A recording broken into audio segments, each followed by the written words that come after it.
राधा नाम की महिमा। एक बार एक संत जी किसी गांव के निकट आश्रम पर भागवत जी की साप्ताहिक कथा कर रहे थे।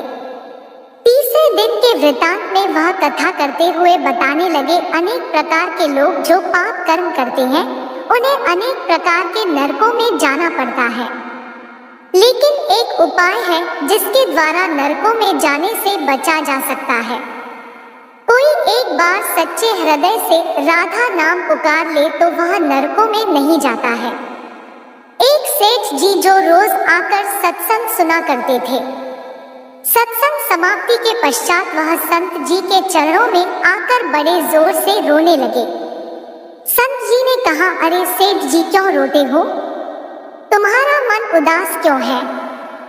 सेठ जी रोते हुए कहने लगे, भगवान आपकी कृपा से मुझे सब कुछ प्राप्त है, पर मेरे मन को एक बड़ी चिंता सताती है। संत जी कहने लगे, कहिए कौन सी चिंता है? सेठ जी कहने लगे, आज आपने भागवत कथा में नरकों का वर्णन किया और वर्णन करते हुए बताया कि जीवों को अनेक पापों से नरकों की प्राप्ति होती है, लेकिन एक उपाय है जिसके द्वारा नरकों में जाने से बचा जा सकता है। तो प्रभु मैं तो आपकी शरण में हूँ, रोज सत्संग सुनने आता हूँ। मेरे मन में तो यह विश्वास है आप संतों की कृपा से, भागवत की कृपा से मेरा उद्धार तो हो ही जाएगा। लेकिन मेरा एक छोटा भाई है जिसकी उम्र 50 साल है। वह ना सत्संग में जाता है, ना परमात्मा पर विश्वास करता है और ना ही प्रभु का नाम सुमिरन करता है। उसका उद्धार किस प्रकार होगा? मुझे उसकी बड़ी चिंता सताती है। मैं उसे बहुत बार समझाने का प्रयास भी करता हूँ। इस संसार के काम तो होते रहेंगे, तुम भगवान के नाम का स्मरण भी किया करो। तब वह कहता है, ऐसा करने से कुछ नहीं होता है, तुम भी मत किया करो। मैं जितना आस्तिक हूँ, प्रभु के प्रति जितनी मेरी आस्था है, वह उतना ही कट्टर और अनीश्वरवादी है। तब संत जी ने कहा, क्यों चिंता करते हो, एक दिन उसका भी उद्धार हो ही जाएगा। सेठ जी रोते हुए कहने लगे, हैं भगवान, उसका उद्धार कब होगा? आप जैसे महापुरुषों हमारे गांव में आए हैं, मुझे तो आप पर ही यकीन है, आप ही उसका उद्धार करके जाएंगे। अब आप कैसे भी कृपा कर मेरे घर आइए और एक बार तो उसके मुख से श्री राधा नाम का उच्चारण कराइए। तब सेठ जी की विनय सुन संत जी कहने लगे, कल सत्संग समाप्ति के पश्चात मैं आपके घर आऊंगा और उसे परमात्मा का सुमिरन अवश्य कराऊंगा। दूसरा दिन हुआ, सेठ जी अपने घर गए। संत जी के आने का इंतजार करने लगे। आश्रम पर कथा की समाप्ति हुई। अब संत जी अपने वचन के अनुसार सेठ जी के घर पहुंचे। जैसे ही घर पहुंचे, सेठ जी ने बड़े श्रद्धा भाव से संतों का स्वागत किया। उन्होंने अपने भाई को बुलाकर कहा, संत जी आज हमारे घर पधारे हैं, उनका दर्शन कर लो। वह अंदर से बैठे बैठे कहने लगा, मुझे ना किसी संत से मिलना है और ना ही भगवान से मिलने की इच्छा है। तुम ही उनकी सेवा करो और तुम ही उनका पेट भरो। संत जी ने जब यह वचन सुने, सेठ जी रोते हुए कहने लगे, भगवान जी देखा आपने, आपके सामने ही आपका अपमान कर रहा है। संत जी कहने लगे, सेठ जी ख्याल ना कीजिए, सब कुछ अच्छा होगा। अब सेठ को दिलासा देते हुए संत जी पलंग से उतरे और उसके भाई के कक्ष में आ गए और उसके कंधों पर हाथ रख कर कहने लगे, और बताओ आज तक कितना कमाया?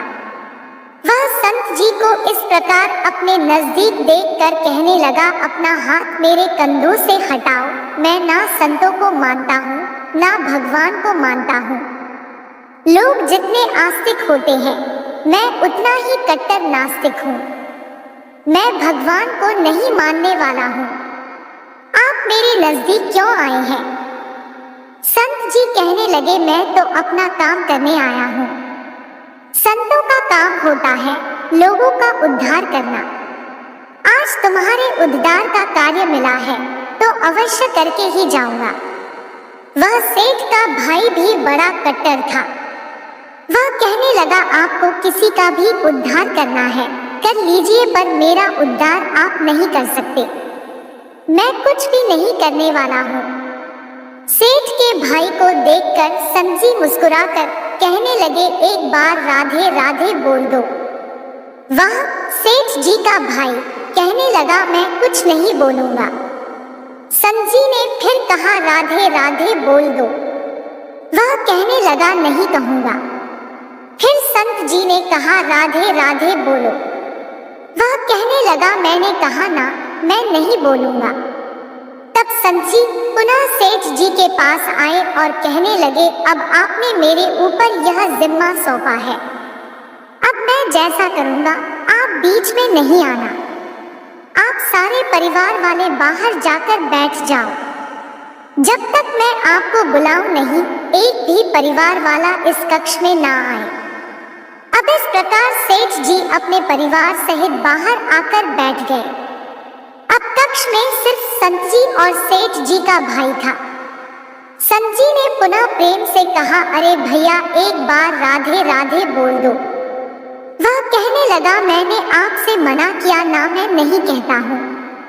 ना भगवान को मानता हूँ, ना भगवान की बातें मानता हूँ, मैं कट्टर नास्तिक हूँ। संत जी पुनः उसे प्रेम से हंसते हुए कहने लगे, जितने तुम कट्टर नास्तिक हो, मैं उतना ही आस्तिक हूँ। मैंने अगर निश्चय कर लिया है, तुम्हारे मुख से राधा नाम सुनकर ही जाऊंगा, और पक्का समझ लेना कि तुम्हारे मुख से राधा का नाम निकलेगा ही। वह कहने लगा, आप कितना भी प्रयास कर लो, मैं एक बार भी नाम नहीं लेने वाला हूँ। अब संत महापुरुष होते तो बड़े दयालु हैं, पर लीला मात्र उन्होंने क्या किया, उस सेठ के भाई का हाथ पकड़ा और हाथ पकड़कर जोर से घुमाने लगे।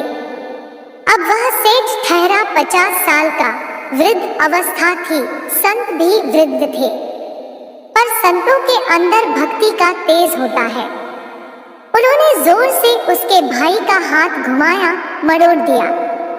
हाथ घुमाकर संत जी फिर कहने लगे, कहो राधे राधे। वह कहने लगा, नहीं कहूंगा। अब तो संत जी ने जोर से हाथ घुमाकर सेठ के भाई को जमीन पर पटक दिया और खुद उसके पेट पर चढ़कर बैठ गए, और संत जी फिर कहने लगे, बोलो राधे राधे। वह फिर कहने लगा, नहीं कहूंगा। अब तो संत जी ने उसके दोनों हाथ पकड़ उसके पैरों को बांध दिया और कहने लगे, कहो राधे राधे। अब ऐसी अवस्था में वह सोचने लगा, लगता है यह संत तो मुझे मार ही देंगे। तब उसने बिना इच्छा के एक बार ऐसे ही कह दिया, राधे राधे। जैसे ही उसने राधे राधे कहा, संत जी ने उसके हाथ पैर खोल दिए, उसके बंधनों को छोड़कर बाहर आकर कहने लगे, सेठ जी आपका कल्याण हो गया, आपके भाई का भी कल्याण हो गया। सेठ जी कहने लगे, अंदर से बहुत तेज आवाजें आ रही थी। तब संत जी कहने लगे, आपने काम ही ऐसा दिया था। आपने कहा वह नास्तिक है, कभी कुछ बोलता ही नहीं है। आज आपके भाई ने राधे राधे का नाम उच्चारण कर लिया है, इसका कल्याण हो गया। अब मैं जा रहा हूँ, कल से पुनः मेरी कथा है। अब संत जी तो अपने स्थान पर लौट आए। सेठ का भाई जमीन से उठकर अपने भाई से कहने लगा, यह कैसे संत है, मुझसे झगड़ा करने आ गए, मेरे ऊपर चढ़कर बैठ गए और कहने लगे, अगर राधे राधे का नाम उच्चारण नहीं करोगे तो मैं तुम्हारे ऊपर ऐसे बैठे रहूंगा। अब उसकी बातें सुन सेठ जी तो हंसने लगे।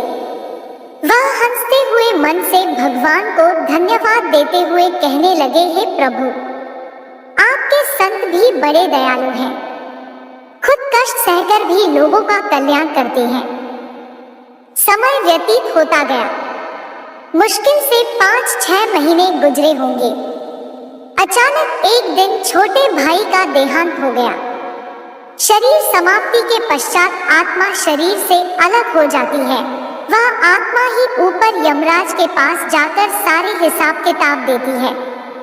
अब इस व्यक्ति का हिसाब किताब खोला गया। यमराज ने चित्रगुप्त से कहा, जो आज इंसान हमारे पास लाया गया है, इसका हिसाब क्या है? चित्रगुप्त कर्मों का हिसाब देखकर बताने लगा है, भगवान, इसने अपने जीवन में कभी परमात्मा का नाम सुमिरन नहीं किया है, सदा पाप ही पाप किए हैं। इसे तो सीधे नर्क भेज दिया जाए। अब यमराज के आदेश अनुसार जैसे ही उसे नर्क भेजा जा रहा था, तभी चित्रगुप्त ने कहा, भगवान, एक बात और है। यमराज जी ने कहा, कौन सी बात? चित्रगुप्त ने कहा, भगवान, एक बार संतों के कहने पर इसने राधा नाम का उच्चारण किया था। अब एक बार राधा नाम का उच्चारण।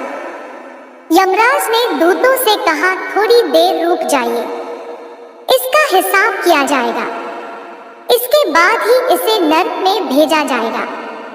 यमराज ने पुनः चित्रगुप्त से कहा, जल्दी से इसका हिसाब देखो और कहीं इसने परमात्मा का नाम उच्चारण तो नहीं किया है। चित्रगुप्त ने फिर से पुनः सारा हिसाब देखा और देखकर कहने लगे, भगवान, इसने एक बार जो नाम उच्चारण किया है वह संतों के भय से किया था, दिल से भी नहीं किया था, पर एक बार राधा नाम का उच्चारण किया है। अब यमराज जी विचार करने लगे कि अब एक बार राधा नाम का उच्चारण और सारा जीवन पाप में, अब क्या किया जाए? तब यमराज ने उसी इंसान से पूछा, एक बात बताओ, हम तुम्हें पहले राधा नाम उच्चारण का फल दें या तुम्हें नरकों में भेज दिया जाए? तब वह भक्त हाथ जोड़कर कहने लगा, भगवान, नरक में तो जाना ही है, इससे अच्छा है आप मुझे एक बार राधा नाम उच्चारण का फल दे दो, फिर मुझे जहाँ चाहो भेज देना। अभी यमराज जी अपनी पुस्तक खोलकर देखने लगे कि एक बार राधा नाम उच्चारण का फल क्या है। उन्होंने सारी पुस्तकें खोल दी पर उन्हें कहीं फल दिखाई नहीं दिया। तब वह विचार करने लगे, एक बार राधा नाम उच्चारण का फल तो मुझे पता ही नहीं है। तब वह अपनी शंका के निवारण करने के लिए उस भक्त को अपने साथ लेकर स्वर्ग लोक में आ गए। स्वर्ग में आकर यमराज ने इंद्रदेव से कहा, है इंद्रदेव, मुझे बताइए एक बार राधा नाम उच्चारण करने का क्या फल है? तब इंद्रदेव ने बहुत प्रयास किया पर उन्हें भी इसका फल पता नहीं चला। तब वह सब देवता मिलकर ब्रह्मदेव के पास आए। ब्रह्मदेव ने जब उन सबको देखा, तब ब्रह्मदेव उनसे पूछने लगे, यह आपके साथ इंसान कौन है? तब इंद्रदेव कहने लगे, भगवान, इसने एक बार राधा नाम का उच्चारण किया है, बाकी सारा जीवन इसने पाप किया है। हमें तो पता नहीं राधा नाम उच्चारण का फल क्या है, इसलिए हम आपके पास आए हैं।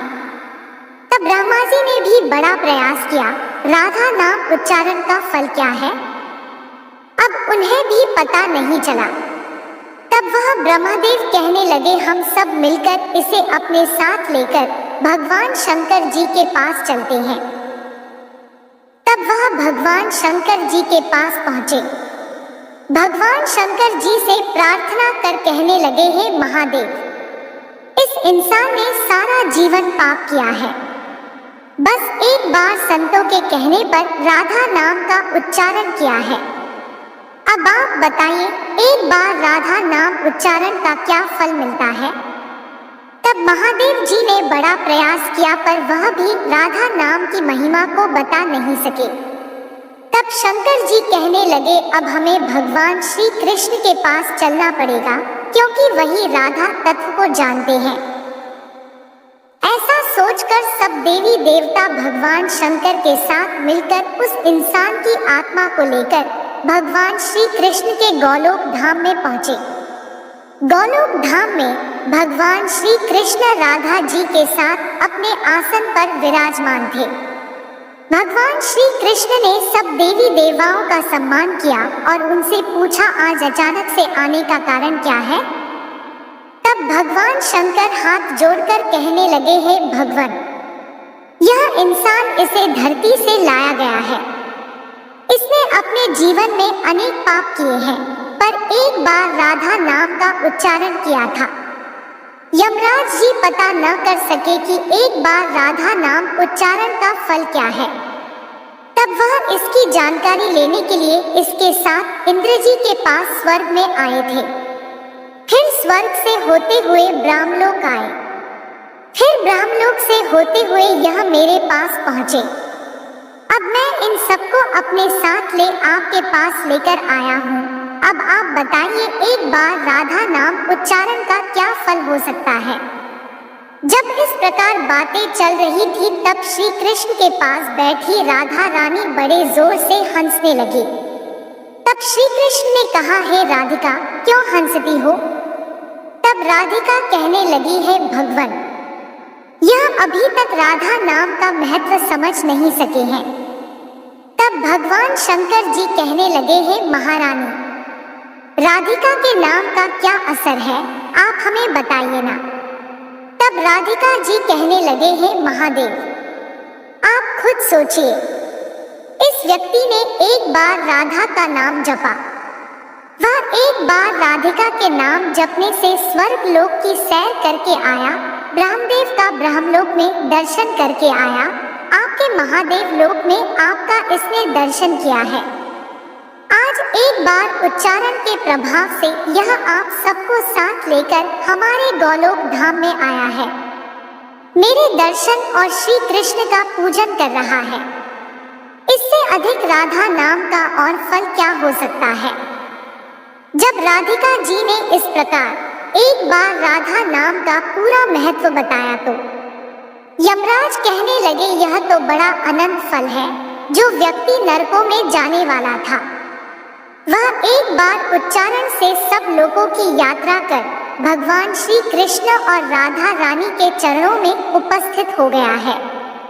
इससे अधिक फल और क्या हो सकता है। तभी फिर से यमराज कहने लगे, भगवान, क्या अब इसे नरकों में जाने की आवश्यकता नहीं है। तब श्री कृष्ण जी कहने लगे, हे धर्मराज, जिसने एक बार राधा रानी के चरणों का दर्शन कर लिया हो वह तो कभी नरक में जा ही नहीं सकता है।